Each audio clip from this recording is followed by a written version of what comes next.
If Earth peace is to herald the dawn of the new age, we must all realize that humanity is our uniting religion, breath our uniting prayer, and consciousness our uniting God.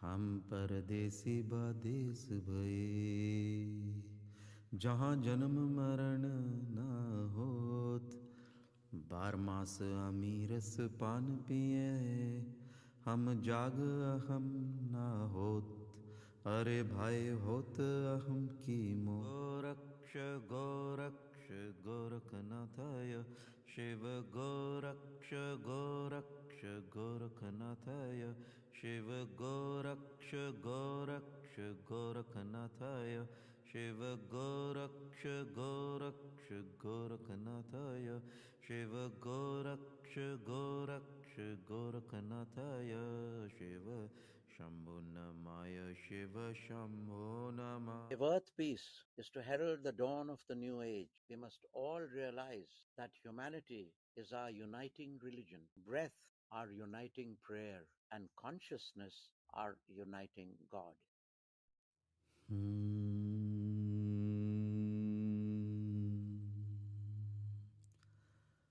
हम परदेसी बादेश भये, जहाँ जन्म मरण न होत, 12 मास अमीरस पान पिए, हम जाग अहम न होत, अरे भाई होत अहम की मौत। हम परदेसी बादेश भये, अरे हम परदेसी बादेश भये, जहाँ रोज बसंत बहार, जय बगिया सप्त कमल खिल बंद, गोरक्ष चरण श्रृंगार, रे भाई रक्ष चरण श्रृंगार।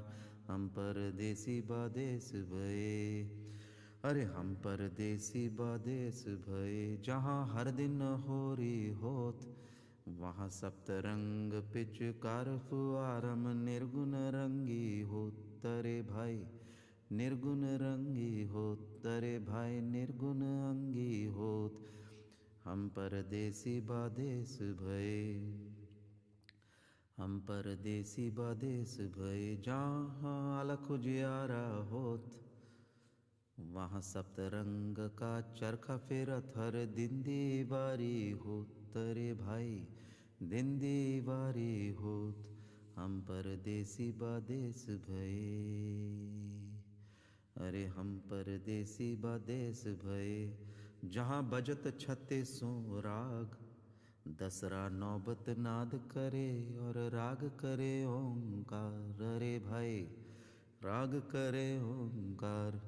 हम परदेसी बादेश भये, जहाँ गोरक्ष आत्मा राम, वही सोहम हंस का खेल करत, और हम बैठत आराम, अरे भाई हम बैठत विश्राम।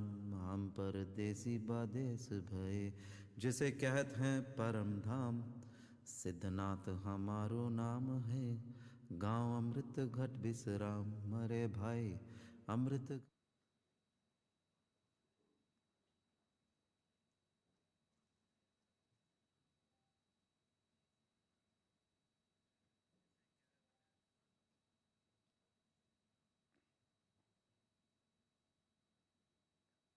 Put this on.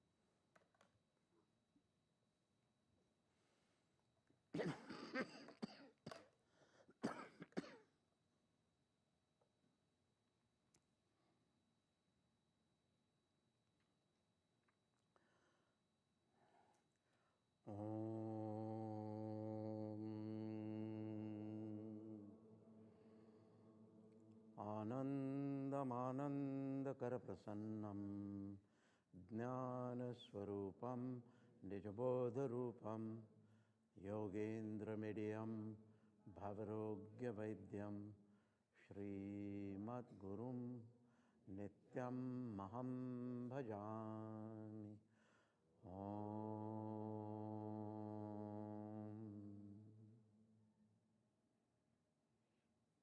I bow to the indwelling spirit residing in you all.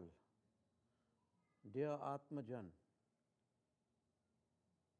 many of you have come for the first time. Many of you are here before. I will begin simply as to what yoga is and why do we do yoga. Although many of you have a hazy idea, let me make it very clear.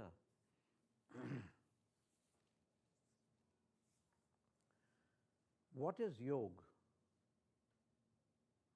Yoga comes from the Sanskrit word union, yuj, to unite the individual soul with the divine spirit, to unite Jiva with Shiva, to unite the individual consciousness with the universal consciousness, which people call God.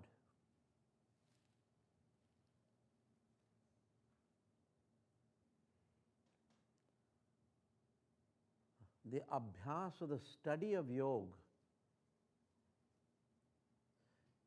is an inner ascent. It's an inner ascent through ever more refined and ever more expanded spheres of mind to get to that consciousness,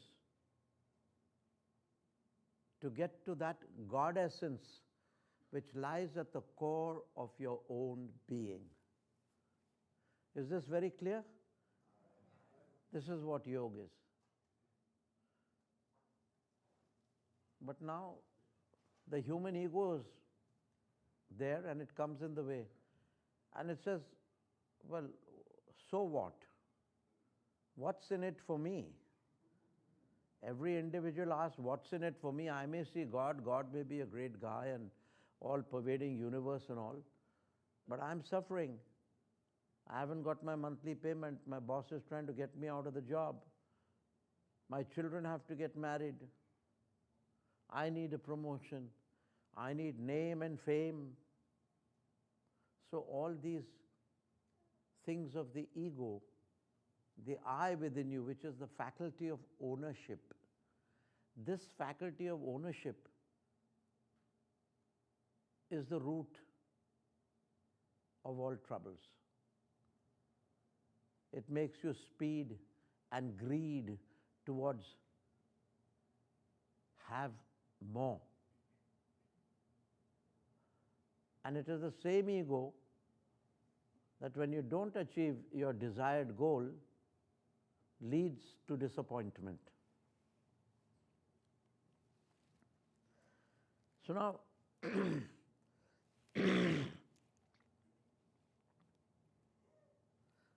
the universal truth is this, that when you are accomplished in yoga, when you are united to your innermost consciousness,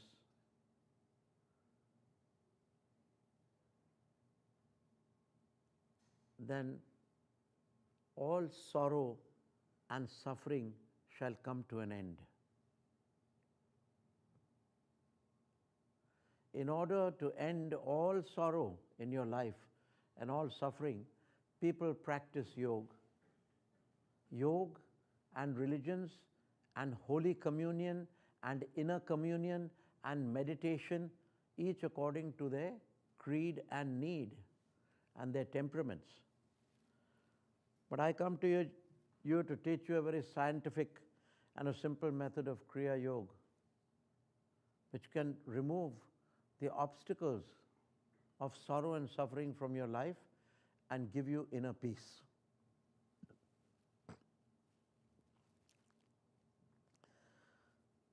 So yoga is an inner ascent It communicates with your inner consciousness, your inner God.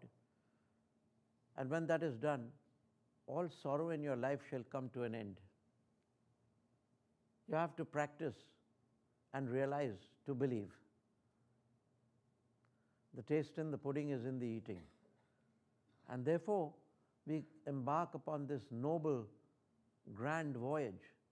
And we do it till we go home, till it's death.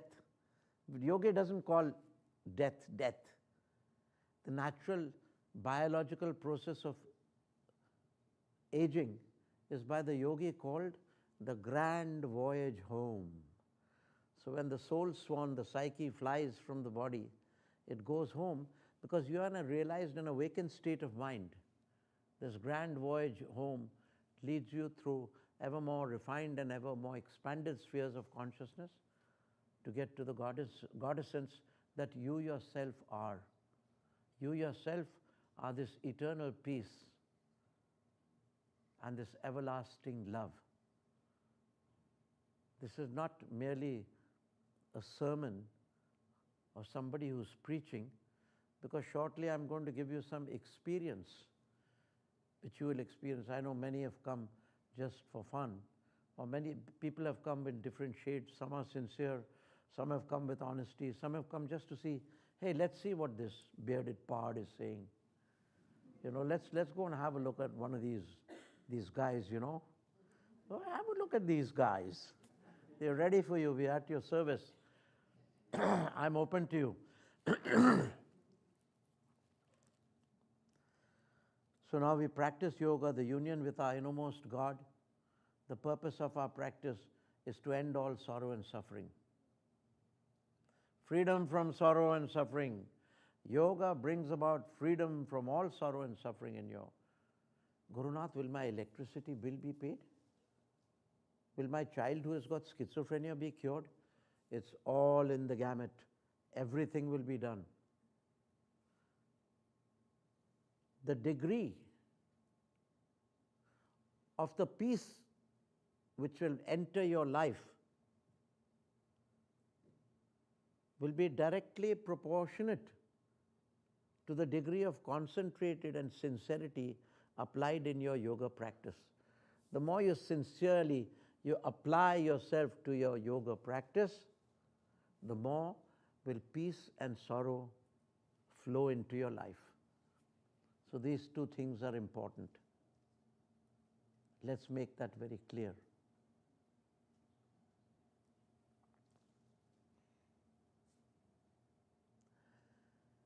Now, our life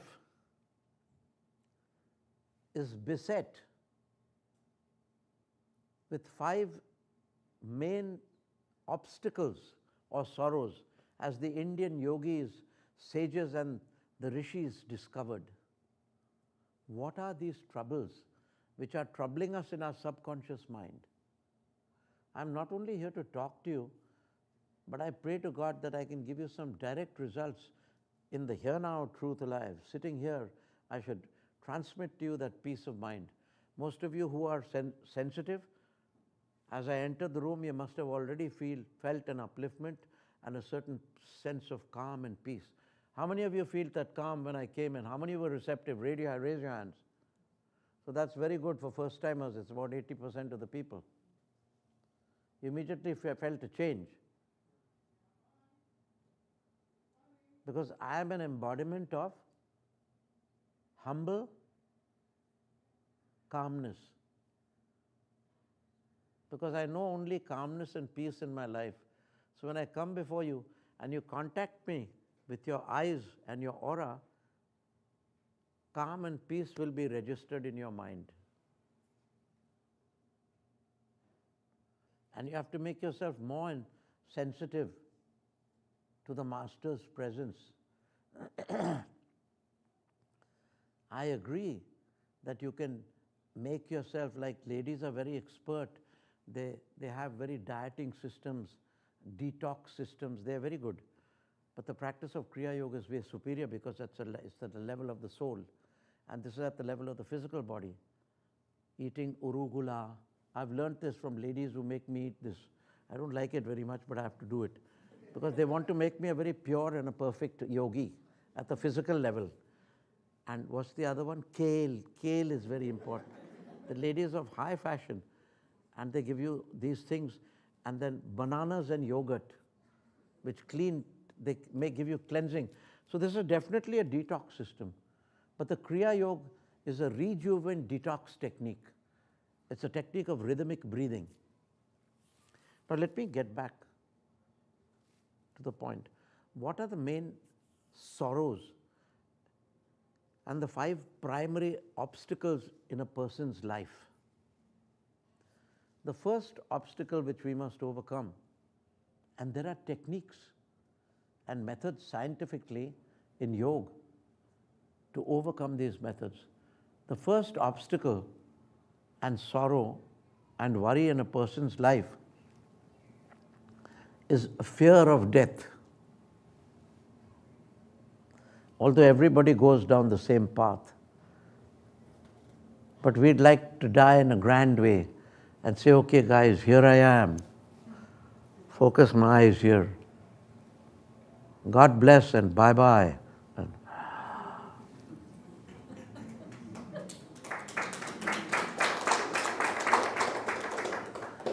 And since America was the most receptive land, a great yogi from India, Paramahansa Yogananda, he came, and in front of the ambassador of that particular state in San Francisco or Los Angeles or wherever this thing is, he demonstrated in front of the whole crowd. He said, now I will bid you goodbye. I go to my sweet home. And then he took a deep breath and he was gone. That's how you should go. People do not like to go in cancer. They do not like to go suffering without a leg. They do not like to go without their intestines falling out from behind. They do not like to go with schizophrenia. They want to avoid this. And therefore, the ceasing of all sorrow and suffering, the panacea for the ceasing of all sorrow and suffering is the science of yoga. But for that you must have a sincere master. How will you know that it's a sincere master? You will know that the moment he enters the room, you will see a change in atmosphere. The sensitive of you will recognize this. Because you are all mind, I am no mind. You are all buddhi, I am atma. You are intuition, I am soul. Soul is one step ahead of that. It has no troubles, no worries, no cares. And the second thing is, you should be able to breathe through your breath simultaneously. Whether you are in Timbuktu or Dar es Salaam or Rio de Janeiro or India, Australia, America, Africa, at the same time, if they tune in to me like these people, some of them are in India and all, the moment I breathe through your breath will lengthen. It will happen to these people in Africa, Australia and India also. That shows that the master's life, his breath is all per, how do you spell the word? P-E-R-V-A? Huh? All pervasive. Okay? Because this shows it. And I won't do it once. I'll do it twice. Why? Because no master lays, this is called laying my life on the line for you, who I don't even know. And why I'll do it twice? Because the first time your mind will go in denial. You'll say, oh God, it must be some trick. He's doing some magic. It's not magic. The purer your mind is, the more your breath will flow. You have to be as pure as a child. Purify your mind to the purity of the child's mind, and the world will be at your feet. Blessed art the pure in heart, the innocent, the humble. This is very important. In your day-to-day life, I don't tell you to do this. Only when you're in your circle, when you're meditating, then you should apply humility with God. With another businessman, bring your mind down, Use your business acumen and be successful. Because in the outer world, you don't get what you deserve. You get what you negotiate. And let's make that distinction. Otherwise, you say, Guru Nath told me to be humble. Yeah, take my food, take my money, that fellow will run away with your bank balance and your checkbook. That shouldn't happen. Be practical in the practical world and be pure in the world of purity, the world of God. This is very essential because the world is suffering. I'm coming back to the 5 sorrows with which humanity is upset. The first sorrow he is upset with and he is plagued by is the fear of death. Everybody wants to get rid of the fear of death. Go into samadhi with a healthy body. The second sorrow, which he doesn't know, which he goes in for, which rebounds on him, is desire. Desire, the attraction to the objects of the senses, the attraction to perishable things. Everything in the world is perishable except your soul, your Atma, which is immortal. So attraction creates greed. I've got a pearl necklace, then the wife sees another man's wife wearing an emerald necklace. So she wants an emerald necklace. Then that's not enough. She goes to high-fast society. She sees some diamond necklace ladies. She wants a diamond necklace and a mink coat. So this carries on and all. It's called the aur ki mang. You hanker over more and more desires. And when you get those desires, you find that they don't satisfy your urge for more. So these desires should be overcome with a sensible thought that, oh Lord, give me just enough so that I can enjoy my life. I don't have to be a billionaire or a trillionaire, A normal person who also is well-to-do, sitting by the seaside or by the beach, can enjoy a meal or a cheese sandwich as much as a millionaire can enjoy it. A millionaire can enjoy a McDonald's, a billionaire, and you can enjoy a McDonald's, a young boy enjoys it just as much. So what's the difference? There's not much difference in the essential quality. So desire should be overcome. This is overcome by leaving evanescent desires and going after the a permanent desire. So I ask my question. I desire a good house, I desire a good wife, I desire good payment, I desire good children. Desires unending. Oh Lord, I'm confused. Tell me. Why meditate? What is that? The basic question. What is that by desiring which all my desires are fulfilled? And the still voice says, God is that by desiring which all other desires come to an end. He is the total satisfaction. God is the permanent desire which eliminates and evaporates all evanescent and temporary desires of the world. So what happens, the mechanism?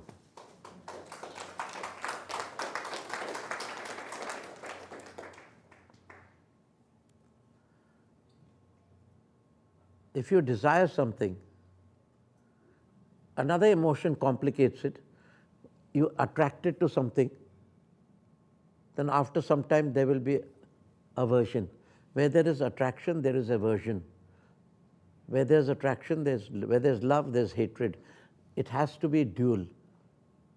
So this love or lust, I wouldn't call it the divine love, but it is love, obsession, attraction.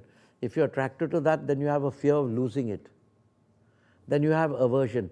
So This is an emotional pendulum which we are caught in. We must get off the emotional pendulum of attraction and repulsion. Attraction and repulsion. So many people come to me. Joy and sorrow, life and dark. Since I was young, many young boys and this thing in America, Gurunath, I'm so happy. I've got a new girlfriend, just the girl I wanted. And then he'll come after 3 months and say, Gurunath, I'm so sad.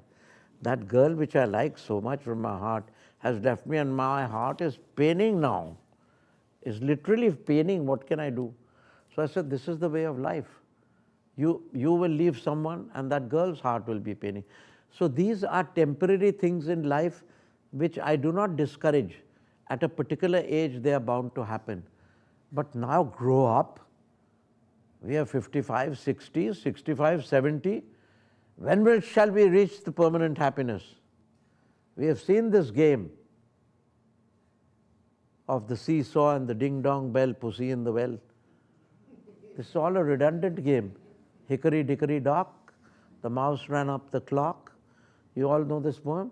The clock struck 1, the mouse ran down, and the same Groundhog's Day, hickory dickory dock. How many have seen Groundhog Day? Oh, it's quite an illumined society. So the whole life is repeating itself. It's boring. So the first sorrow is fear of death. Second is overcoming attraction, then overcoming repulsion, overcoming attraction to a thing, overcoming infatuation and love, and overcoming, the third one is overcoming hatred. These things get your mind. So as long as you are caught in the emotional pendulum of life, your mind will never be steady. It will always be oscillating. Am I right? Yes. Life and death, joy and sorrow, attraction and repulsion, courage and fear, fear. So we should let these things play, but go on the middle path. Take a path which is more steady. Don't be swayed. So when you get off the emotional pendulum, the third sorrow will go. Fear of death, first sorrow to overcome. Attraction, second sorrow. Repulsion and fear is the third. Fear of losing that which you have gained. One guy got a new Ferrari, he was with me and this thing, and he said, look at my Ferrari and this, and he took me out, and I said, it's damn good and all. But he told me one day, I can't sleep. I said, why?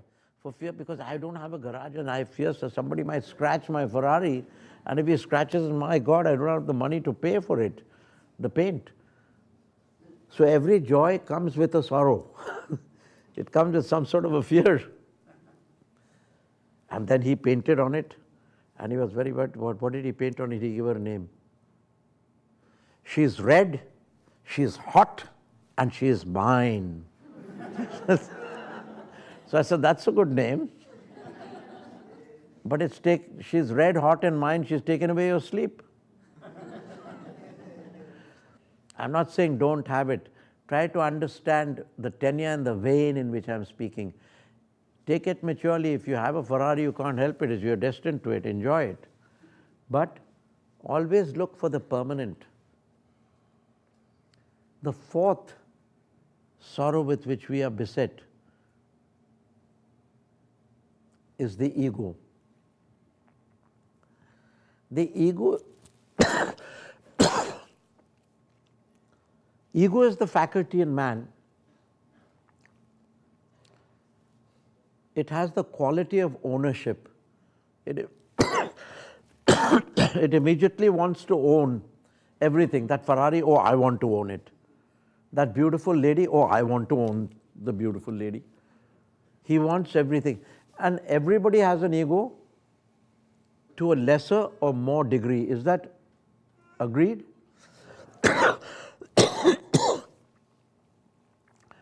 This is the motivating factor which makes the material world go round and keeps you away from your deeper self, the self within you, who is God. It keeps you away from your divine indweller. And there is a technique in yoga whereby you can destroy the ego, you can humble it, and yet enjoy the beauties of life. That is the fourth sorrow.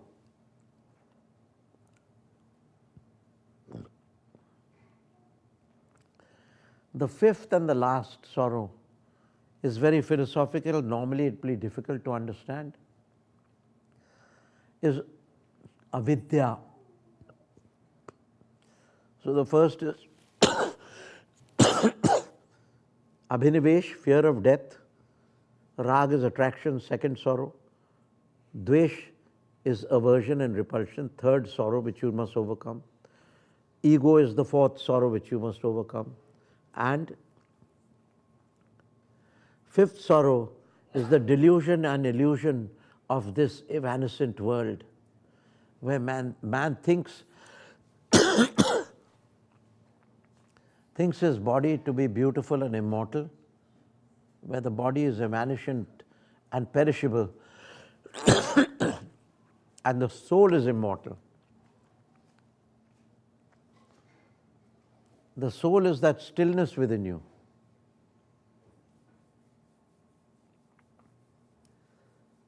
Your body changes its activities, but what is the soul?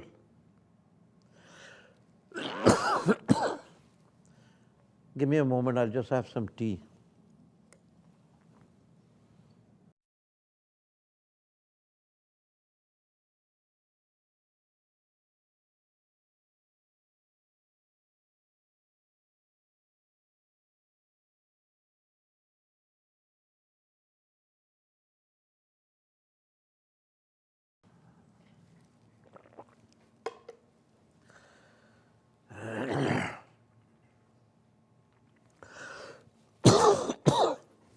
I'll try to explain to you what the soul is.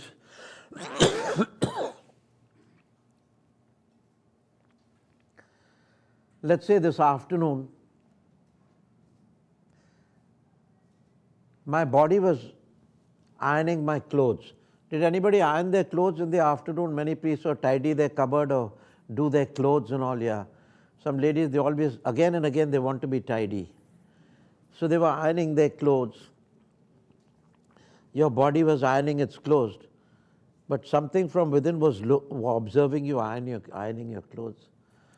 After that, your body went down to the restaurant for a cup of coffee and some biscuits, but you were still watching your body having the coffee and biscuits. These are fragmented space-time events. Then your body after that went for a light swim in the swimming pool, but you were still watching your body swimming in the swimming pool. Then your body decided to come here and is sitting here, but you who are within the body are still watching me. The body changed its activities from ironing the clothes to having a cup of coffee to swimming and to sitting before me observing my transmission and lecture. The body's activities changed, but you who were observing were the same. I? How many have understood? Raise your hands. That is your soul. That is the God within you. Have I been able to convey something? The constant one within you who never changes. That's the one you have to observe. So I've given you a beautiful example today. From the morning, there was a constant one. Who was the constant one from the morning? What did you do in the morning? Made some tea. Huh? Made some tea, cooked food. But Cleaned my house. somebody inside you was watching. After that, what did you do? I did some prayers. Then somebody inside was watching you praying. Then what did you do? Then I drove over here. You drove over here. Yes. Somebody inside was watching you driving. So the outer activities of your body and your mind changed. But the indweller, the divine watcher, he did not change. That is the God within you. I'm trying to make you catch the God within you. You're trying to say me, I'm giving you an example, trying my best to tell you the one who is constant and doesn't change. Underlying the fragmented space-time activities of your day-to-day work is the constant awareness of God. That constant awareness is the God within you. I hope I could give you something today through talking. So He is with everyone. But to those of you who are here and who sit with me and who come, then I will give you this still silence where no activities will be there. The constant awareness you will be able to realize. That I will be giving tomorrow. Today I will be giving breathing through the breath. So the fifth sorrow is, O Lord, you have thrown the veil of Maya over creation, and I cannot see you. I can only see the razzmatazz of daily life and these material activities, but I can't see the still silence. So when you uncover this veil of Maya by yogic techniques, then your mind is totally removed and the inner consciousness and universal consciousness become one. That is yoga.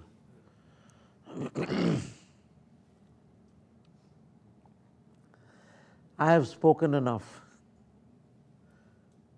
And all you wonderful, intelligent people have come here. You will not be disappointed.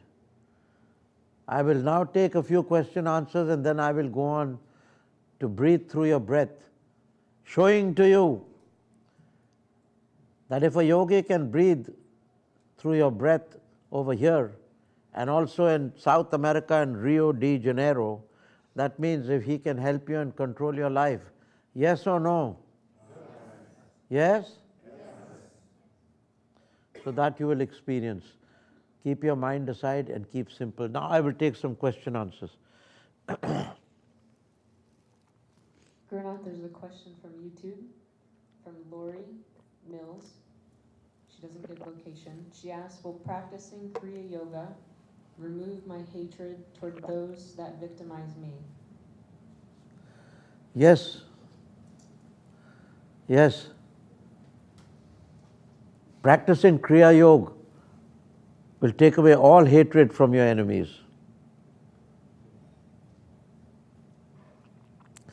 And you know what was that saying I said?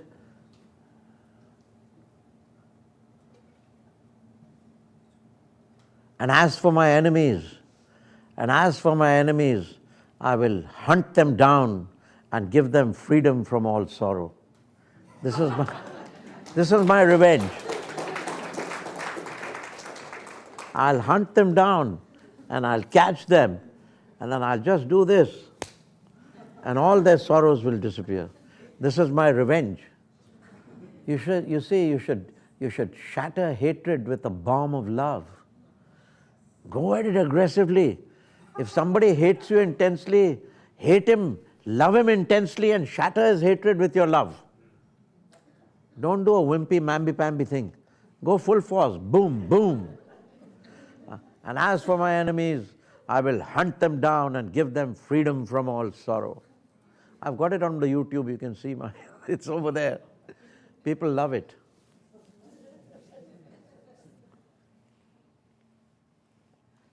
Another question from YouTube, Jennifer Figtree from Australia. How do we remove See, there are people from Australia. Now I'm going to breathe through her breath also, the Australian lady. Like I'm breathing through your breath, that means there is something that the yogi has, universal love. He has no desire for material things and therefore I can spread to all over the world. As long as there is one desire in your mind, you cannot do what I do. Because I'm totally a child, you are not. You're an adult. Your mind is contaminated. Mine is a child's mind. And therefore I can move freely without any inhibition.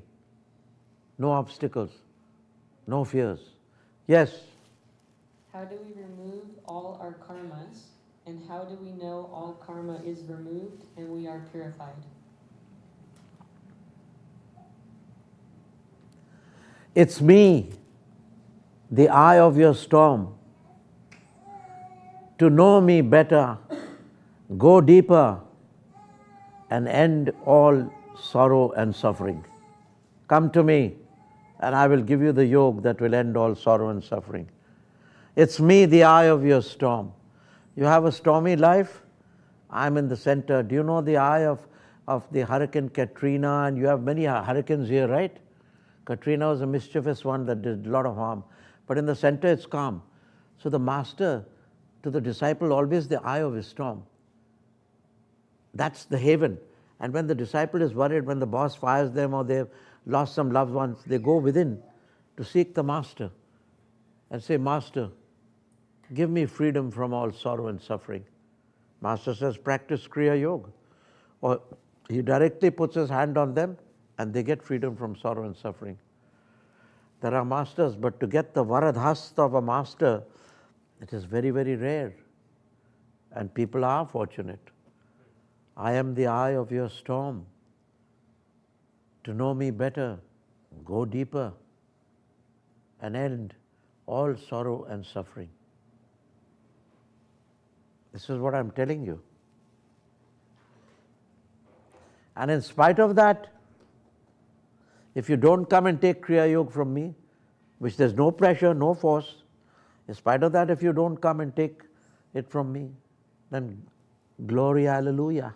God be with you. And you be with God. Find your way.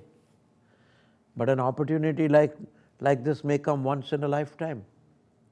It may come twice in a lifetime or 10 times. But you should strike while the iron is hot. If you don't take the wave on the high tide, you can't ride the wave. You'll flounder in the shallows all your life. Om Namah Shivaya.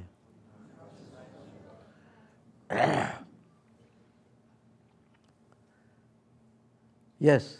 Prana. In the past, you made distinctions between Jesus and Christ, and I was wondering, what is the difference between Christ and the man Jesus? Well, I do not know what you people believe in. I am a meditating person myself. And with all humility, I can tell you, it is not to boast, because why will I tell you if I didn't have it? I have had a personal contact with the Christ. Okay. I was sleeping one afternoon in my bed. My wife had gone to the hospital. I am a householder yogi. And she was to deliver her second child. There was nowhere. And as I slept, I woke up from my sleep in my dream and I was just lying down. I was meditating. And in my meditation, in my sleep, I was meditating and I felt a hand on my head. I was lying on my bed. And I opened my eyes. In my sleep. In my sleep, I said I didn't open my eyes. My eyes were open and it was a dream. It was a dream. And I saw a man with the dress, the Arabian dress, sharp features. These were his physical features, but the radiance was indescribable. Hazel eyes, sharp features and a beard. And I immediately recognized him. I said, is this all? After all we are doing, I'm not ungrateful, but I definitely need more of you. So I said, in a dream. I said, you come to me in a dream? Am I worth a dream? I said this actually to him. But it was not Jesus. It was the Christ. I'll soon tell you the difference. And then I opened my eyes and he was there. Like this. His hand was on my head and I was seeing him like this. I did not pray to him. I'm not a Christ worshipper, or I'm a yogi who scientifically and simply tries to achieve the final goal. And on the pathway I had this vision. So according to my understanding, I'll tell you, people can differ with me. This is my personal not my opinion, this is my personal experience.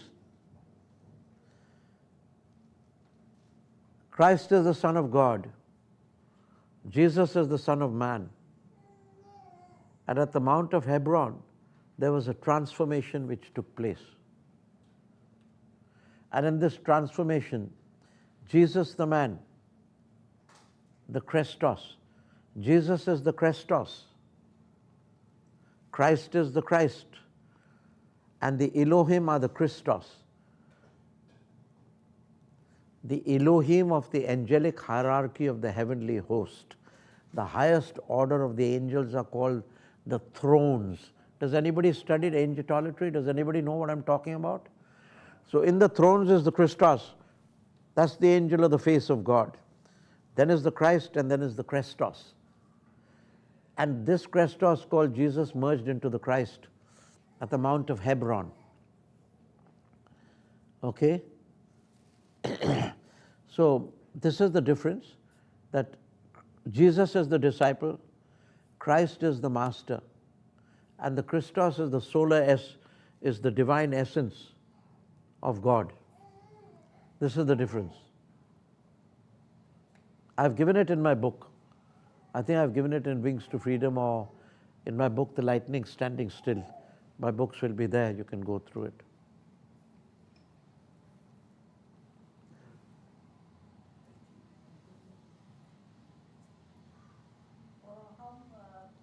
I've learned Kriya and all that, but I don't have the discipline. I want to know how many minutes we should practice every day. You learned Kriya Yoga? Where? SRF. Huh? SRF. SRF. So now SRF gives you the papers, they give you written papers. So you'd go according to the papers, doesn't matter. You go and they say you should practice 36 Kriyas. I give more, they say 12. Now they've increased to 36 or 72. It's here. How many minutes should we practice every day? How many minutes? Each one according to their own. Each one according to your own capacity. Some people practice for 12 hours a day. Some people can only do 1 hour a day. Don't overdo it. Increase gradually. And have faith in what you're doing. Have faith in your SRF teachers, and you will progress. Because you have faith in what you're doing, you have come here to me. Right? And if I initiate you and they initiate you, there is no contradiction. They say there is a contradiction because their organization is upset. They are fear of losing disciples. I'm not fear of losing you. You can go. I have lesser, then I'll have to fly with all of you on my wings to the eternal. I'll have lesser weight, lesser luggage to carry. If anybody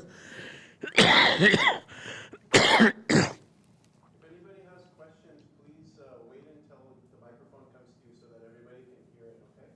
Thank you. If everybody spoke through the mic, it's better. I will, somebody just,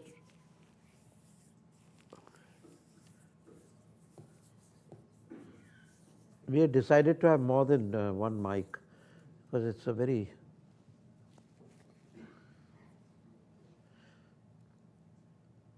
Yes, Master Yogiraj. Alex here. How God- are you? I am fine. I came because I heard you talking about, or I had asked you in the last segment, it was Alex from Texas, I asked about forgiveness, and you spoke about it, and I was like, I cannot move forward without forgiveness. But when you spoke, I said, well, let the light shine. Forward, higher, more. Yes. And my question is in relation to the Christos. Keep your mic a little away from your mouth so I can hear better. Keep your mic lower down. My question is Keep your mic lower down. There, that's right. Now speak. My question is in relation to the Christos.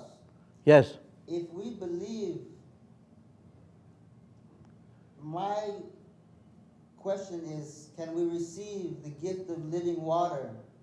All I've experienced is heat. I live in Texas. We burn and we burn. Burn, baby, burn. But I believe that if you say tatastu, that You know the deities to make it happen. Yes. Yes. Can you do this for me? I can do everything for you, provided you listen to me. I am here to serve humanity as my larger self. I am here to serve you with all my heart and with all my soul. But you yourself must practice night and day. Without practice, nothing can happen. You must practice night and day. Don't give the burden, don't keep the burden on the shoulders of Jesus to be crucified for the redemption of your sins, or on the Christ.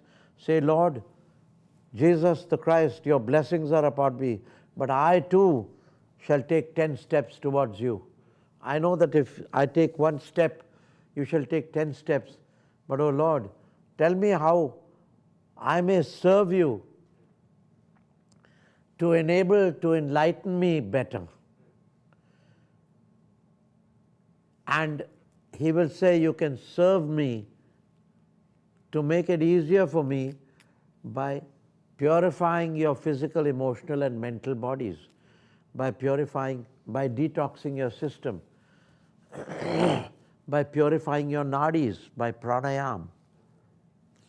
Kale and urugula cannot purify the nadis. Okay, I'm just making it clearer. I'm not against the kale or urugula, but I'm just saying that has its limits. So you have to prepare yourself. Prepare ye the way of the Lord. So you have to prepare ye the way of the Lord by preparing the path. What is the path? The path is in your spine, in your spinal canal. There's a hollow space called the Sushumna Nadi, and that has to be worked on and purified. And then the Spirit of the Lord that enter you and evolve your, it goes to the brain and evolves your brain. It evolves the medulla, and it evolves the brain, the neural brain cells. It evolves the temporal lobe. It purifies the temporal lobe. It's very important. It's very interesting. Like our galaxy has hundreds of millions of stars in our Milky Way galaxy. Our brain cells are a miniature of our Milky Way galaxy. It also has 100 billions, hundreds of billions of neurons. And when these neurons connect with the hundreds and billions of stars in the galaxy, then that's one aspect where we can say we are enlightened.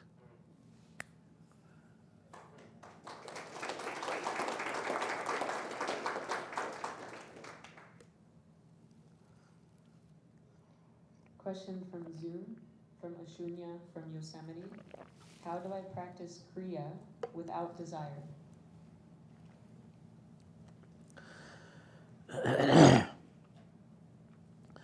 They say that any desire for a perishable thing or material thing creates another desire. But a desire for God, who is the purity of nothingness, can create no desire, because God is nothing, and nothing can create nothing as a desire.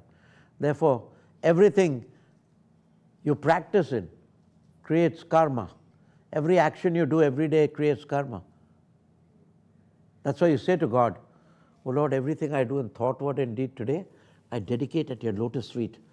Let me not be contaminated by the karma. Only the practice of God is called akarma. When you practice or do anything for material gain, you create impressions in your mind. It's like writing on the sand. When you practice and meditate on God, it creates no impression. It's like writing in water. Because God is no thing as far as materialism is concerned. You do anything for matter, every action will have a reaction. You do anything for spirit, which is called awareness, there will be no reaction, because space or awareness cannot react with anything. And therefore, the Lord God is the supreme awareness. of reality. Do you understand? So there is no harm in having a desire to achieve God initially. Practice Kriya to achieve, O Lord, let me see Thee in Thy robes of light, O Jesus. Please come to me and bless me. Oh Jesus, tell me in my heart, oh Jesus, tell me Thou art mine. I had made a poem on Jesus, right? When I went to my school, they invited me as a chief guest. So I went to a Christian school. And in that school, they know me, I was very well known because I used to get 0 in mathematics. I used to get low marks in chemistry. I used to get a distinction in English. And I used to get very good distinction in divinity. That is the Bible and the church, the religious works. I used to get very good marks in painting, in the Christian teachings of the Bible and divinity, and in English. And I used to get very poor marks in physics, chemistry, and mathematics, math. I dreaded those. That was my bad karma. It was like something coming in. Every morning I got up and said, ah. And sometimes there would be maths, geography, history. Sometimes there used to be maths, 2 classes of maths. Did any of you have that in your curriculum? There used to be 2 classes, one after another. Did that give you any nervous feeling or what? You girls must be good in maths. You all were good in maths?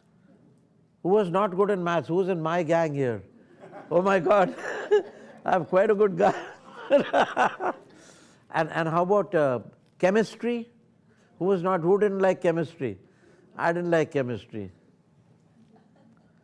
But I didn't know that I was to be one of the great alchemists of all time. I have the biggest shivling, Mercury shivling at my ashram, which is 27 inches, and it is full of 27 sanskars. You can see it on my YouTube. What is my website? What is my website called? Gurunath? Gurunath.org. Siddhanath.org. You can just say Siddhanath, Siddhanath. You can go to my website. It doesn't begin with any mathematics or physics or anything. My website begins like this. You open it and you click. Aaj samadhi, ru guru ho gayi. Aaj samadhi, ru guru ho gayi. Jo manga tha, justaju ho gayi. Aaj samadhi, ru guru ho gayi. हो गई जीवा शिवा की संयमी हो गई जीवा शिवा की संयमी हो गई जीवा शिवा की संयमी हो गई. So I thought,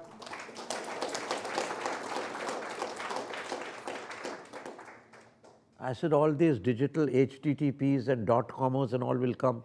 Let them hear a song for a change. Otherwise, Guru Nath was this, he went to this school, he did this, and all that. I said, let's start with a devotional song.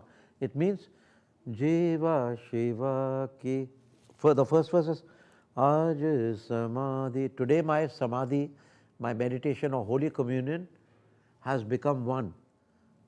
Ru Guru ho gayi. Ruhu is the soul and Guru is the spirit. Today my Holy Communion, my soul is merged in my spirit. Aaj samadhi ru Guru ho gayi. Jo manga tha. Whatever I had asked for, justaju ho gayi. That journey is complete. What is that journey? That my soul is merged into God. आज समाधि रूगुरू हो गई, आज समाधि रूगुरू हो गई। जीवा शिवा की, Jiva is Jesus and Shiva is God. Jiva Shiva ki samyami ho gayi, ho gayi, ho gayi. Jiva Shiva ki. Be careful and alert, because when I say ho gayi, I'm transmitting spiritual energy to your heart center. So don't just sleep and hear me. Drink me, feed on me. Jiva Shiva ki, Jiva Shiva ki, samyami ho gayi. Jiva Shiva ki, samyami ho gayi. Jiva Shiva ki, samyami हो गई।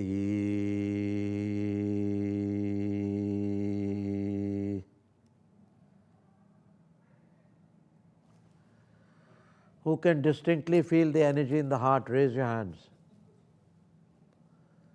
I have a good, you could feel the vibration in the heart or in any part of the body. Who felt it in the third eye or whole body? Raise your hands. I am taking this feedback to know that if my audience is worth my effort. Because I'm not just giving you, how many have realized that this is not just a speech talk room, it's a room of transformation? How many know an alchemy of total transformation is taking place? Raise your hands. Okay. If you are open to me, I can do anything with you. The sky is the limit. But if your damn ego comes in the way, then don't blame me. Then I'll have to hunt you down and give you freedom from all moksha.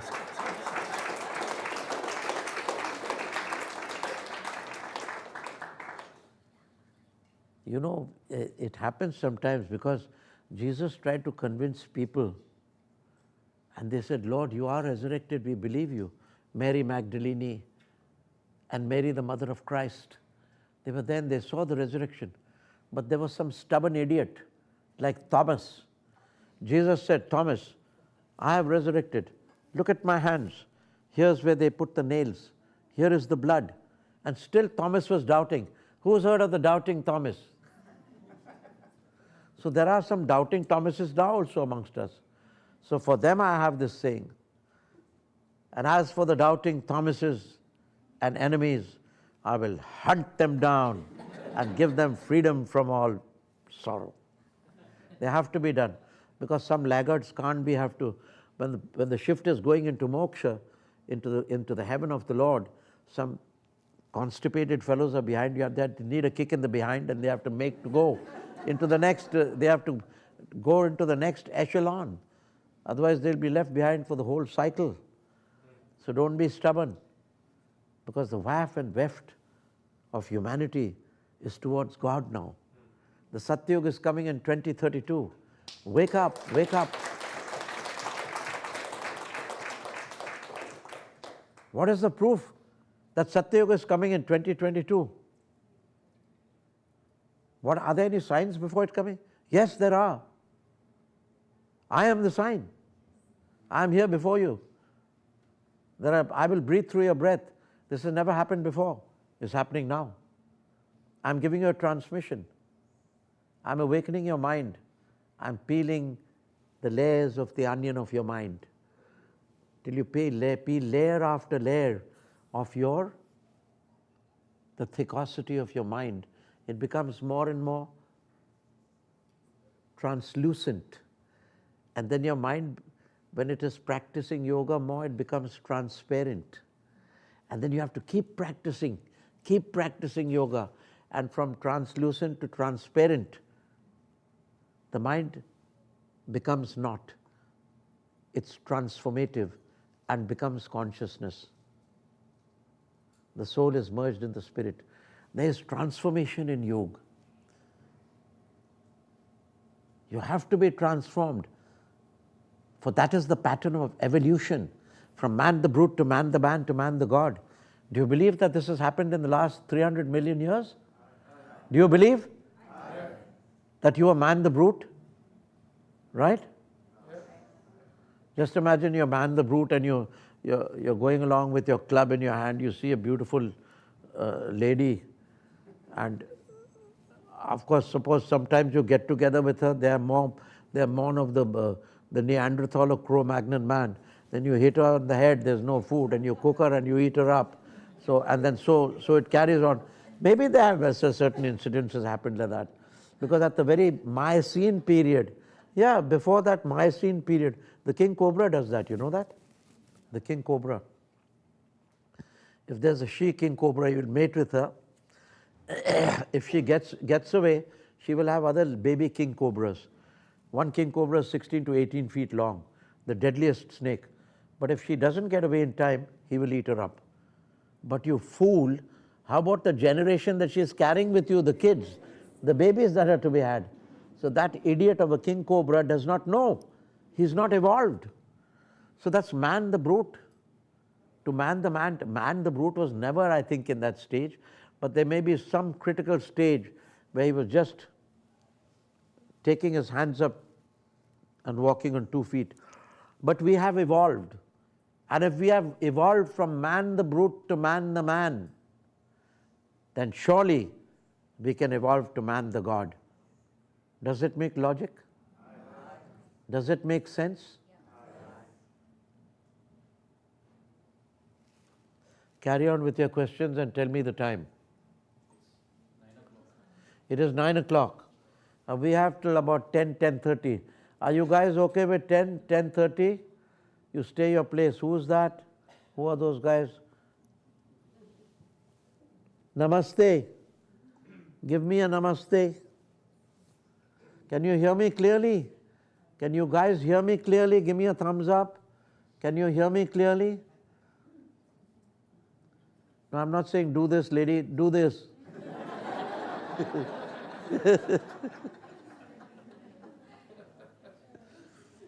I'm not wishing bye-bye. It's a long time for bye-bye just now.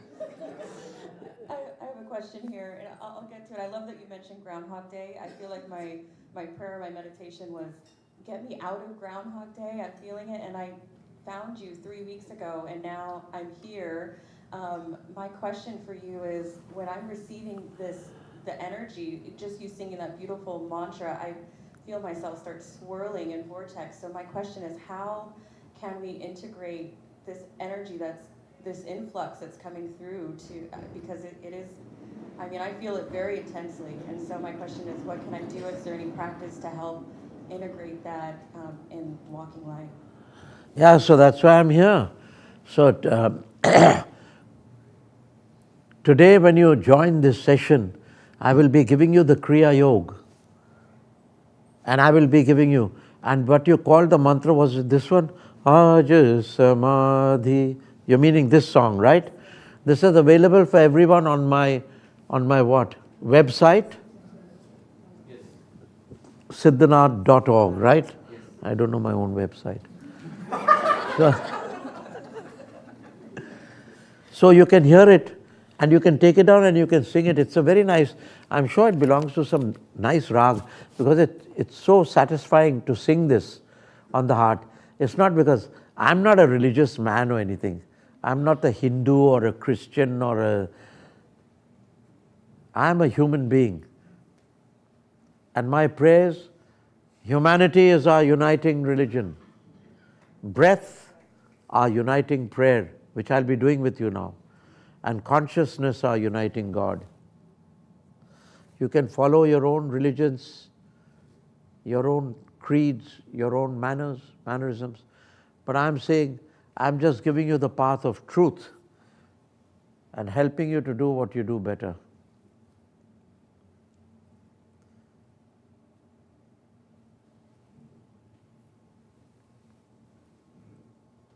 Okay. Hi Guru, I have a question. There are many climate change and disaster in the world? And how can we use our Kriya Yoga practice to help the collective and the earth? So, the world will ever be in turmoil because the world is known as Jagat, expansion and contraction. The name of the game is that we live in a world of duality and we must go to the singularity. So, there are many devices and techniques. There are many pathways to God. There are many pathways to correct yourself. You don't have to believe in God. Also, you have to believe in yourself. And by practicing yoga and believing in yourself, you can get out. The ways of the world are harsh. They come and go. Very soon, we will be out of the world crisis which we are in now. There are many wars. There's Ukraine and Russia and America and Iran and this and that. That will soon come to an end. It's already coming to an end. We are praying and sending forth vibrations of sensibility that put your ego aside, don't fight, use your common sense, get to an agreement and live in peace. You will soon see the results. Very soon, it's not going to carry on. There's going to be no world war.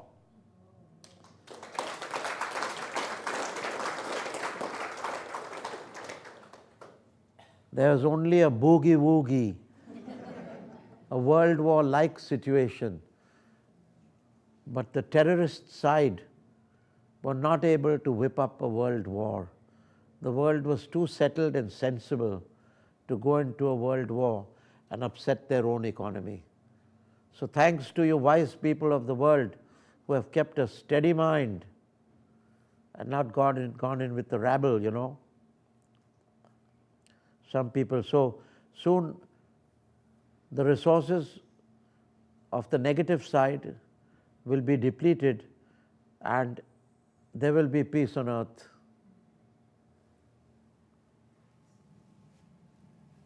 Yes.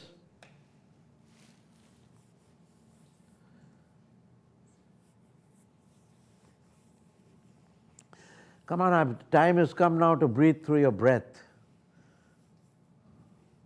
You will feel my breath pushing your breath. Even your President of America doesn't have a secretary to breathe for him. I'll be your secretary. So what the hell is the point of being a billionaire when he doesn't have a secretary to breathe through him? The moment he knows that there's somebody breathing, he will come here and say, breathe through me also. And if you don't breathe through me, I'll put tariffs.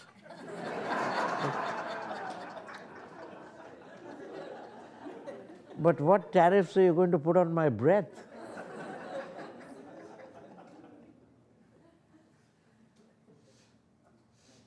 Yes. Just a very simple question. I wear rudrakshas sometimes, but I also feel like it's a form of attachment. So You got rudrakshas. yes. So what's your problem? Wear them, enjoy them and do your kriya. It's no use only wearing rudrakshas and not doing anything. The rudrakshas are not going to give you evolution. I'm also wearing rudrakshas. These are Gauri Shankar rudrakshas. They're both joined together. Gauri and Shankar, Shiva and Parvati. In every rudraksha, a householder yogi is meant to wear this.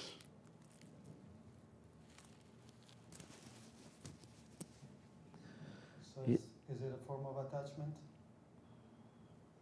Those are minor attachments, yeah. The biggest attachments are greed for money, name, fame, lust, lusting after man or woman. Once these attachments go with your regular practice, you can still lead your normal life. That you're born in a good family, you have an Aston Martin car, what can you do? I was born in a family. When I was small, our family, old time families, we had 6 elephants, 22 camels, and 150 to 200 horses. Does that mean I was attached to that? No, I was born in a family of a king. I was born in a Raja family. So what? So I enjoyed it, but I was not attentive to it. I focused on my Lord. I did enjoy it, but I was never... See, enjoy the gifts you have, the material gifts, but do not be attached to it. That is the word. Don't be attached. Once you're attached to something, it's very difficult. Don't be addicted to it. Enjoy your wealth. Enjoy a good meal. Don't be addicted. Any more questions from you guys there? Anybody has any questions about yoga and meditation? Yes. Anybody at the back there? Just quickly going off what you just said, what about activities that are good for you at like a physical level? Like What about activities like? Like surfing, is that bad to be attached to? Like things that are just good for you mentally and physically? No, those are innocent activities. Okay. Even if you are attached to it, you'll get over it as you age. What I'm saying is, you have to ride the wave, you know. I myself like swimming, I'm a swimmer. So I never got the chance to learn surfing. But what I did, I got some very good waves. I learned body surfing, so that as it came, the moment the surf broke, just a little before that, we used to dive. We used to catch the wave and go body surfing. It's more difficult than the surfing, right? You get tumbled around, yeah. If you miss the wave, if you do it late, after it breaks, and you try to go, then you'll be tumbled. But just before you see the white breaking, it comes at an angle, and when it comes at an angle just before it breaks, just rides the swell. And if you ride the swell, then the wave breaks behind you and carries you forward. But if you ride the break, then you'll tumble. You have to ride the swell before the break. See, that you can tell I'm experienced at that because I'm doing that. Because a guy who doesn't know how to ride the wave will not tell you this. So that was, I loved swimming. And it's a very nice sport, it's very nice. These are innocent things. Listen, don't leave anything. Don't leave anything. Just practice what I give you sincerely, and those things in good time will leave you. Is that fair enough? Is that contract fair enough? Yes. Don't leave any desire. But the more intensely you practice this, along with your normal material things, lead a normal material life, but slowly intensify on this. Because you have something genuine to give you. If a guy who's a hoax tells you something, you can't verify whether it's true or not. Here I'm giving you the Kriya, and I'm breathing through you also, which has not been done here. Is there anybody who breathes through the breath here in the United States? Not of what you know, right? Or you don't have a concept of what I'm talking about. It's so out of the blue, but you will see what I mean. You may not get it the first time also. So when I give you the proof, then that gives you motivation to practice the yoga, to achieve your inner peace. It's for you. I'm not saying follow Krishna or Jesus or Allah or Muhammad or God. I'm saying follow your common sense and win your own freedom by selfing into the self.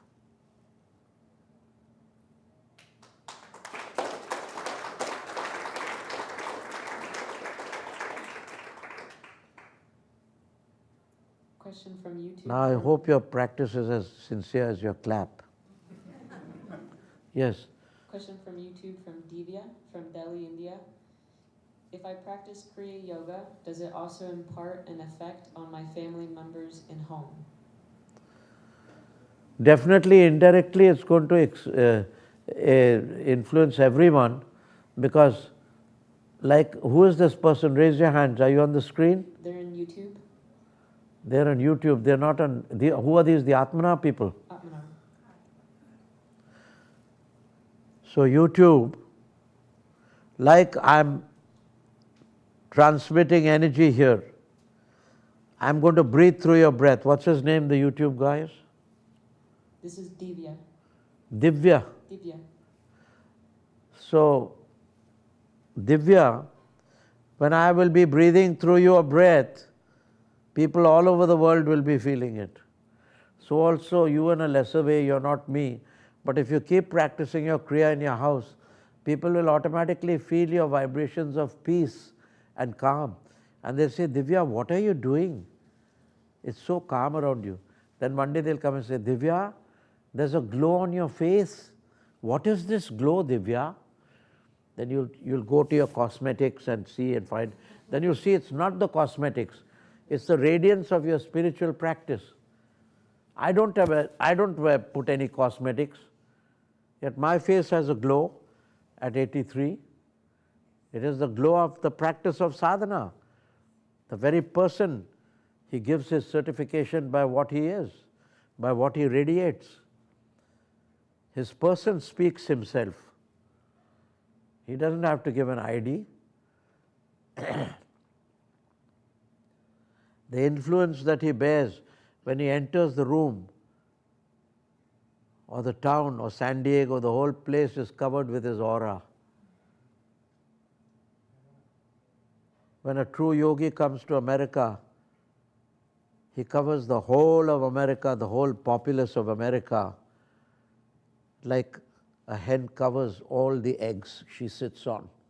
So my aura covers all of you, like a mother hen sitting upon chicks who haven't hatched. I'll keep sitting on you till you hatch. That is known as heat, tapa. When you do tapa, the egg cracks and the baby comes out. So great will be the day of rejoicing when the little turtles come out and race towards the beach. Right? But you're already a lot on you're on the path. Yes. Next.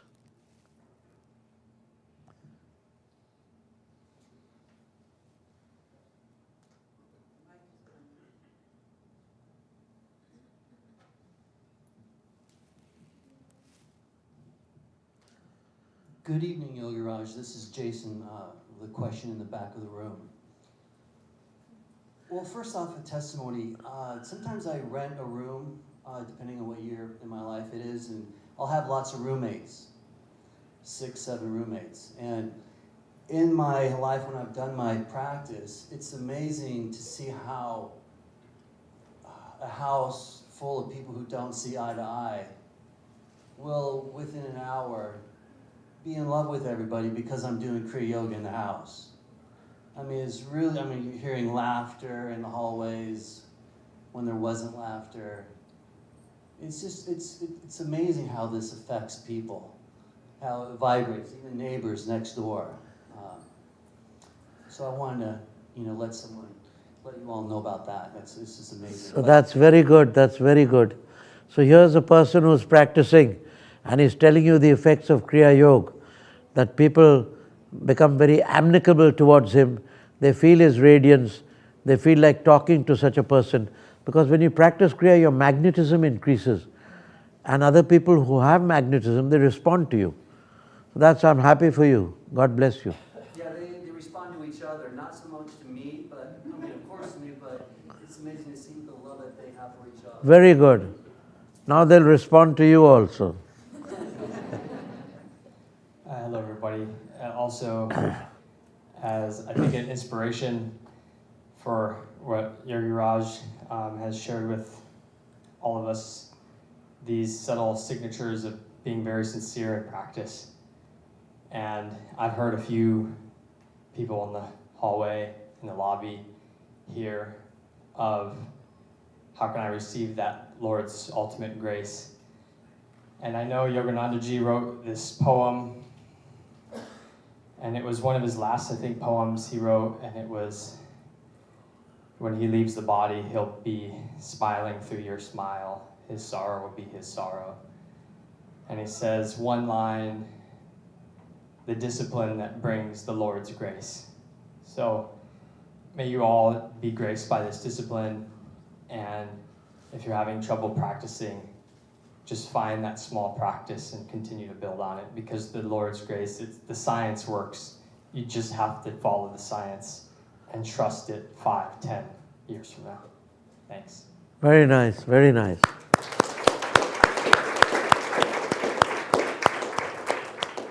So what a beautiful little speech he gave. He brought it out and it was very good. And I was always scared to use the word, and he used it. So I was very happy he did it for me. He used the word discipline. There has to be some discipline. Dear Californians, please have some. Discipline has to be there. Little discipline has to be there. We cannot deceive you, but without discipline, satat abhyas, constant practice. You will see, by studying the person here, I'm 83 now, and by God's grace, I have no problem. Blood pressure, this, bronchitis, schizophrenia, nothing. Only my left leg's gone because I broke it in a motorcycle accident. I was a yogi, but I was a rowdy yogi. I slipped on truck grease. And my motorcycle, I used to own an Enfield, and it slipped and I hit this leg. So it had to be operated on. After that, I entered my college competitions and I came first and second with a broken leg.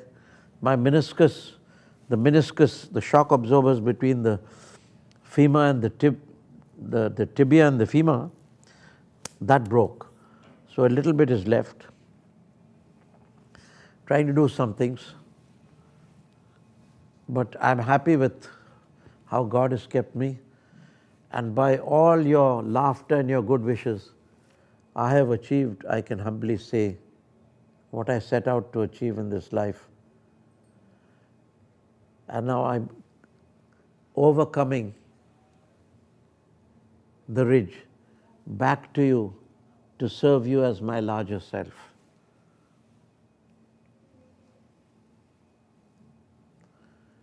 And the less, the better. But all those who want to come can join me. It's a heavy weight. No, you guys, it's a heavy weight. I'm not only carrying you, I'm carrying you with your luggage. And you have a lot of emotional luggage. The other day I saw one lady, she had one bag of clothes. One bag of clothes only, big bag. And she had 3 bags of sandals and slippers. So I said, she must be some Maharani or queen or something, that she needs so many slippers. She must be making so many slippers and so many soles. One lady was in a pedicure room. I also went for my haircut and all that. And half an hour passed, and she was still doing a pedicure. Then 1 hour passed. She was still doing the pedicure. So I went up to her, I couldn't help it. I said, ma'am, can I tell you something? So I said, you don't mind me a good advice? She said, no, not at all, So I said, ma'am, you have spent 2 hours nurturing, paying attention and loving your souls. If you spent half an hour loving your soul, you would meet God. She was loving the soles of her feet. I said, not these 2 souls, this soul, spend more time here. So then she came to me later, she said, how misdirected we are in this world. We spend so much time on frivolous things which don't matter. And we must spend time on our soul. We must spend time on the God within us. This is important. And there is no religion, cult or creed. It's all nonsense. There's only us, one of us, and we are called God. But we must realize God. Due to the mire of materialism, we are kept separate. But ultimately we reach the same, and we are of the same essence. We are one. Yes, I'll have a last few questions and then I'm going to get on with my experiment. Are you all ready for it? Okay, I'm going to start. Yes. Can't you directly speak from there? You guys, can you speak directly? Or there's some barrier? What is the barrier between those guys and me? Remove it. Let them directly speak to me, no? Can't they directly speak? Bala, you're the barrier, Bala. Ah, you're the ego. Let them speak, see what it sounds. If you let them speak, how would it sound? Will it be clear? Huh? No one from here has had a question from here. Has anybody had a question? Anybody got a question from here? I have a YouTube question I can ask. Okay. From Abhya Kumar from Pune, India. That's the open YouTube. Yes. Okay. The high seas. Yes. And they asked, why is the ashram in Pune, India? Is there any spiritual significance attached to this place in Pune? Who's asking the question? Abhya Kumar from Pune, India. So, dear Avya Kumar, hear this. The first is that when a master goes to any place and settles there and lives there, that place becomes a spiritual place by virtue of the gravitas of the master. He himself is the vortex, and he creates that spiritual vortex where he resides and meditates. This is the first thing. Tell him, ask him, has he heard it? Tell him, say yes. Secondly, this place in the Pune ashram where I have gone, this belonged to a great rishi at the time of Gautam Buddha, 500 BC. His name was Kaundanya. Kaundanya Rishi's ashram was there where I established this ashram. There also I found a shivling at the ashram persons which I've kept in the cellar where I meditate. This was the ashram of Kaundanya Rishi, and he attained Nirvana exactly 1 year after Gautam the Buddha. So therefore, this place, it gravitates into a very spiritual vortex. The third thing is that Lord Ram, on his way to Sri Lanka, I'm not sure whether it is on his way to Sri Lanka or coming back from Lanka victorious, he came with Sita and settled in the place where my ashram is, because that place is called Sita Mai Ka Dara, the valley of Sita Mai. So this place has a spiritual history and a yogic history. That is your answer. Om Namah Shivaya.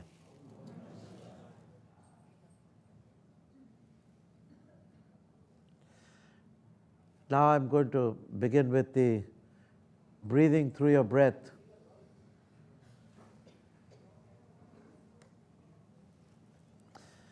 Bala, what tea is this? Yeah? Well, it's smelling that it's like closed up. Was it kept in a thermos or something? Yes. Ah. So don't do that.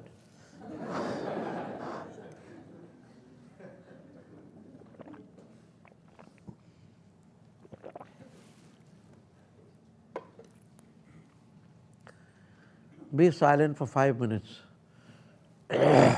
Be silent and meditate. Do your Kriya Yoga.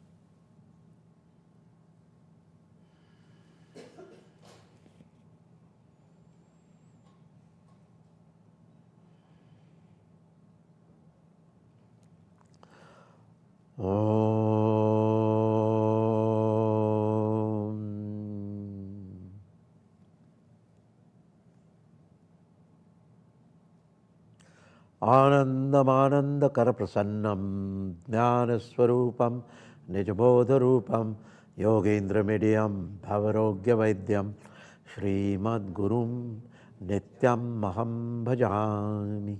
Om. Now all of you get ready.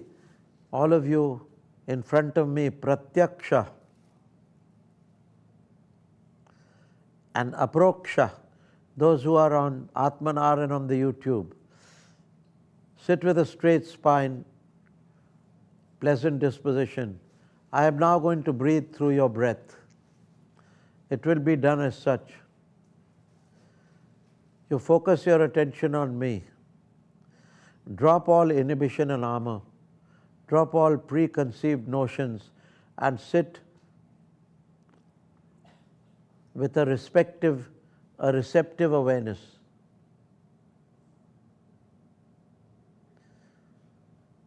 Don't have any idiosyncrasies. Sit with a receptive awareness. Now, you will be breathing gently up and down. Those who have Kriya Yoga will breathe up and down the spine. Those who don't will just breathe up and down.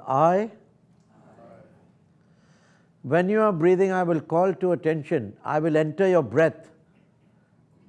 I will call to attention by making a sound like this. Hook. Is that clear? The moment I make this sound, your breath will become longer, richer and deeper.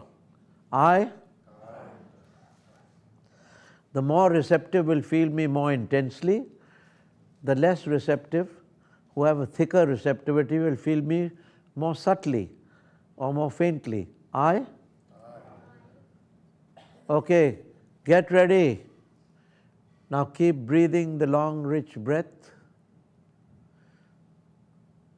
And be open to me, open your heart.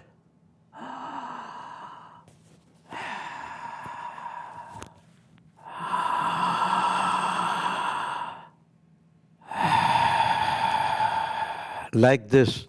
Keep breathing, keep breathing. And when I clap, your breath will become longer, richer and deeper. Don't stop them, keep breathing. After I clap, keep breathing with my long breath will push you up and down.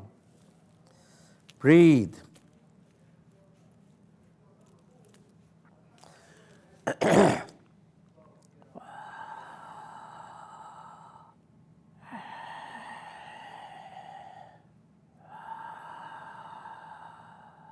Ready? Hook. Come on, keep breathing. The energy and spark of prana has got into your breath. It's longer, richer and deeper. Keep breathing. Very good. You're doing very well. Come on. I'm shifting your breath. I'm moving your breath up and down. Very good. Be in tune with me. My Chaitanya Pran has entered your pranic breath. Those in Australia, America, Africa, please breathe. The more you relax, the more you'll feel me pushing your breath.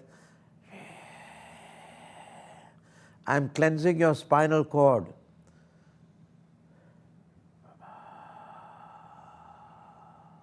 The spinal canal is being cleared.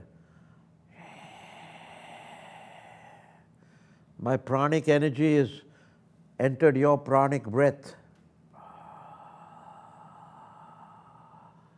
I'm just trying to show you that at the level of breath, humanity is tied by the self-same cord of love.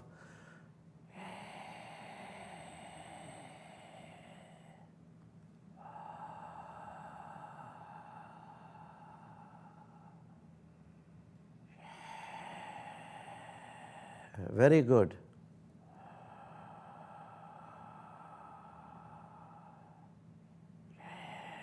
Now come down, ground yourself, open your eyes and relax. I'm taking the feedback now. Here I am trying to show you that humanity, the connectus connecti of humanity is the human prana. Okay? Now all those who felt your breath becoming longer, richer and deeper, raise your hands. Look back, the front people can look back and see how many people have raised. Excellent, excellent. All of you receptive people, give yourselves a hand.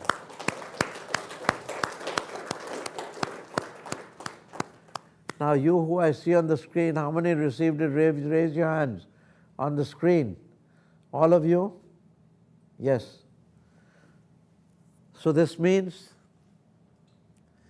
that if I can stretch my breath out to you and help you, if you're choking or difficulty of breath, will I be able to help you if you're in Africa or Australia? Yes or no? Yes. Anybody from Australia over there that I can see on the YouTube? Anybody from London or Australia? Ireland, where's the Irish lady? She's just been changed. Yes, could you feel the breath? Oh God, Bala has put that black. Bala, what are you doing? No, I think Swati put it. He put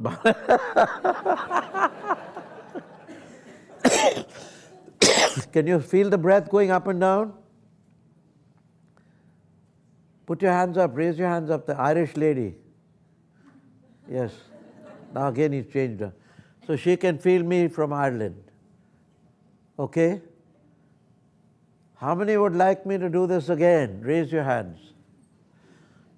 Even if one hand is not raised, I won't do it again. Raise your hands, how many hands? Okay, one hand is not raised. Damn it, who's that fellow?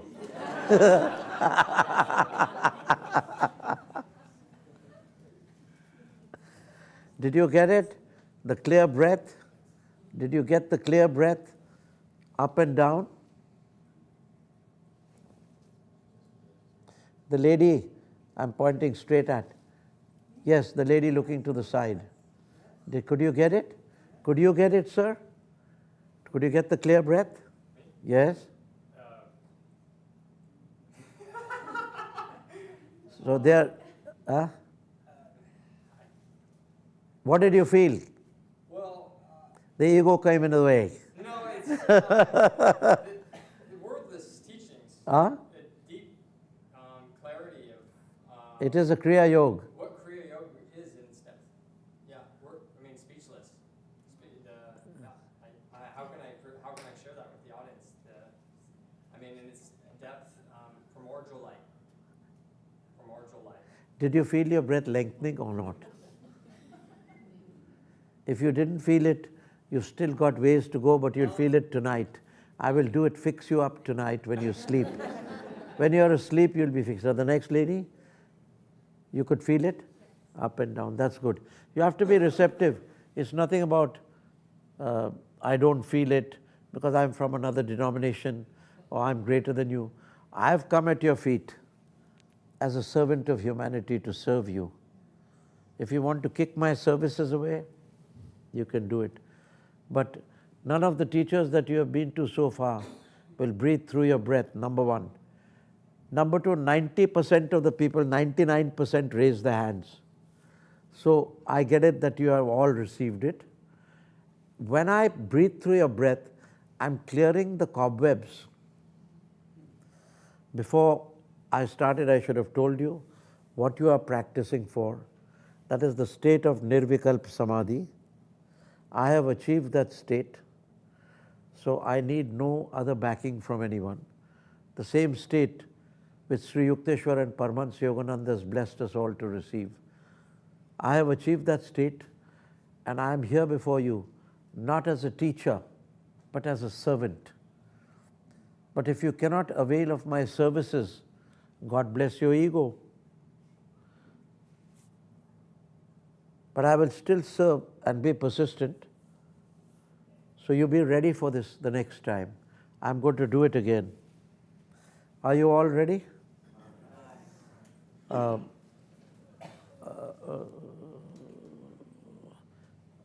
aren't you changing the people there? Those are the number of people. Those are the only available people now. These are the people. Okay. Be relaxed in this. When I breathe through your breath, I am clearing the cobwebs of your karma. I am clearing the cobwebs of your karma. It is not necessary for you to believe me, you will feel it. You will feel lighter, you will feel better. Because it's no use engaging you in talk. It is not a question of tongue. It is a question of essential experience. So I am here to serve you with all humility. Please open your hearts and get ready. Now breathe.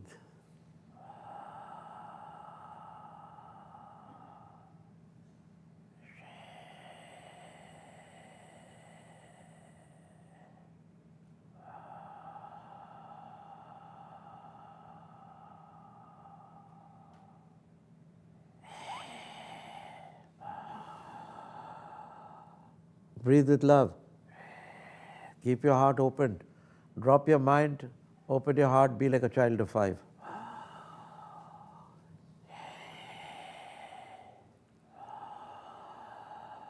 Ready?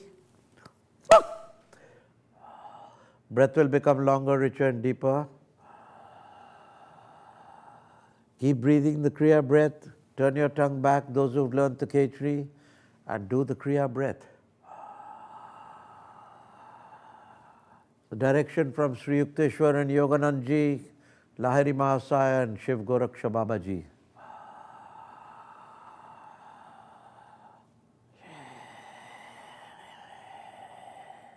Very good. Keep no inhibition. Like a child, flow your breath. Not mine, it is Babaji's breath, the universal pranic light, Chaitanya Prana Babaji.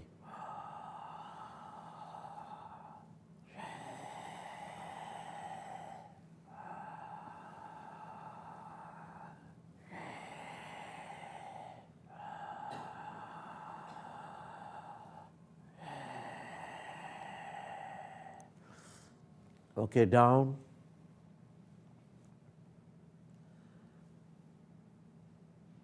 Breathe down, relax. Next time I will do a more advanced thing in which you don't have to breathe at all. I'll breathe without you breathing. But I won't do it. You're not as yet prepared. That time when I clap, you will leave the effort to breathe. And effortlessly, Babaji's breath will carry on through you. That's fair enough, right? But you must prepare yourself more, because this comes as a culture shock. This is not done in every mall, in every studio, in every yoga session. It's never done. But by the grace of Babaji, I'm supposed to initiate you into a new forum. And that is the litmus test of a true master, that he should be able to breathe wherever they are. These people in Australia, Rio de Janeiro, they will all get the breath. Otherwise, we will not be able to finish our work. If I cannot initiate from such a distance, I cannot finish my work in time. Before the Satya Yuga will begin in 2032. The Kalki is already here. We are in touch with the Kalki avatar. What is another name for Kalki? Can anybody tell me? There's another name for Kalki? The Christian people, pardon? What? Maitreya. Yes. But the Christian world calls it the second advent of Christ. How many have heard of the second advent? Raise your hands. So this is the second advent. The second advent of here will be upon you in 6 years. Second advent of Christ will be upon you in 6 years. What's this? What is the year? What is this year? 26, 27, 28, 29, 30, 31, 32. 7 years. 26, 27, 28, 29, 30, 31, 32. From 1932 will begin the organization of the earth, and peace and order shall spread over the whole of our creation. Glory, hallelujah.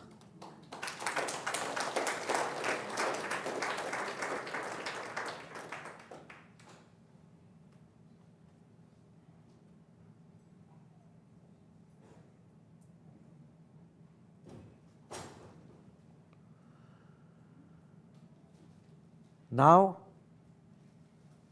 I will go on to the initiations of Kriya Yoga.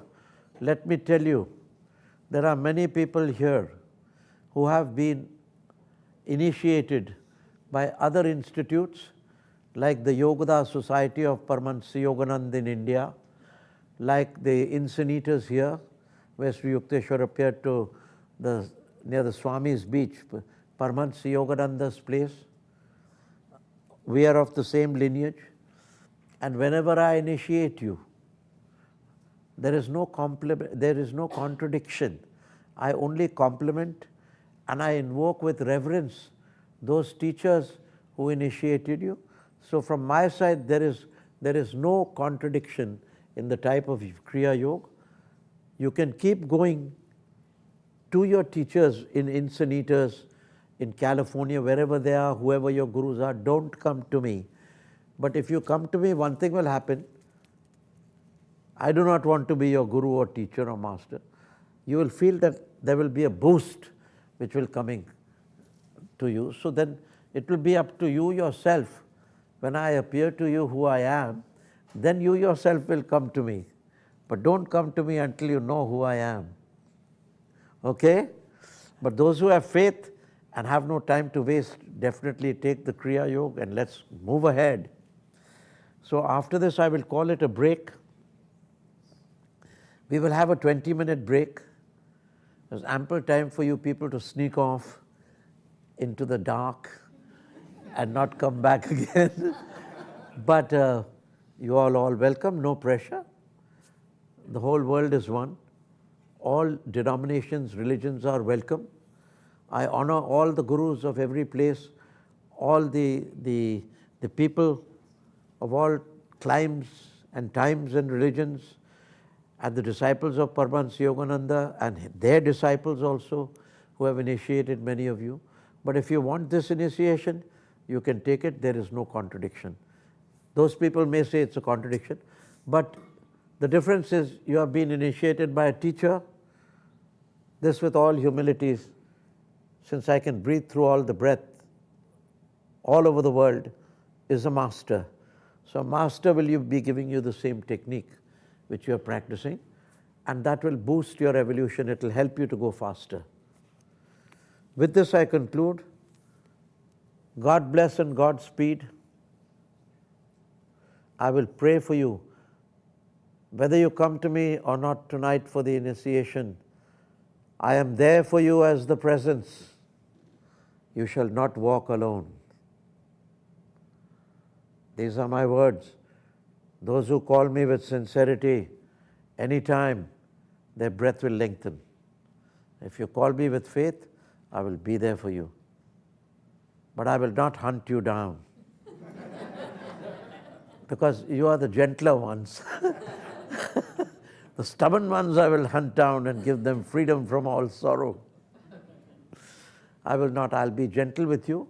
And then when I appear to you in your dream, or someplace I can appear physically to you, when you're on holiday, don't forget to recognize me. With this, we will take a 15-minute break where you can go to our merchandise. And after 15 minutes, those who will be here, I will give you the Omkar Kriya and the Shiva Shakti Kriya. With this, God bless and Godspeed. Om Om Sarve Sukhina Santu Sarve Santu Niramayan Sarve Bhadrani Pashyantu Makaschid Dukkha Bhag Bhave. Om Shiva Goraksha Goraksha Gorakhanathaya Shiva Goraksha Goraksha Gorakhanathaya Shiva Shambhu Namaya Shiva Shambhu Namaya Shiva Shambhu Namaya Shiva Shambhu Namaya Shiva Goraksha Goraksha Gorakhanathaya Shiva Goraksha Goraksha Goraknathaya Shiva Shambhu Namaya Shiva Shambhu Namaya Shiva Shambhu Namaya Shiva Shambhu Namaya Shiva Goraksha Goraksha Goraknathaya Shiva Goraksha Goraksha Goraknathaya Shiva Goraksha Goraksha Goraknathaya